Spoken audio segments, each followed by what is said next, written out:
વડોદરા શહેરમાં અંધશ્રદ્ધાનો લાભ લઈને લોકો સાથે ઠગાઈ કરતી એક ચોંકાવનારી ટોળકીનો કપુરાઈ પોલીસે પર્દાફાશ કર્યો છે।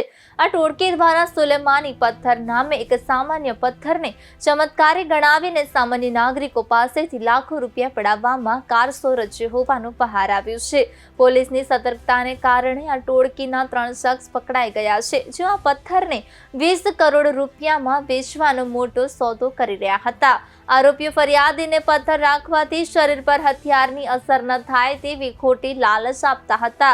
આ વાતનો વિશ્વાસ બેસાડવા માટે તેમણે ફરિયાદીને પથ્થરની કથિત ચમત્કારી શક્તિનો ડેમો પણ બતાવ્યો હતો।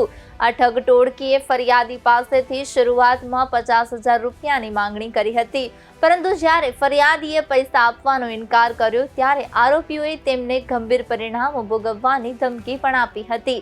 આ સમગ્ર મામલે ફરિયાદીએ કપુરાઈ પોલીસનો સંપર્ક કરતા પોલીસ દ્વારા તાત્કાલિક ગુનો નોંધી તપાસ હાથ ધરવામાં આવી હતી।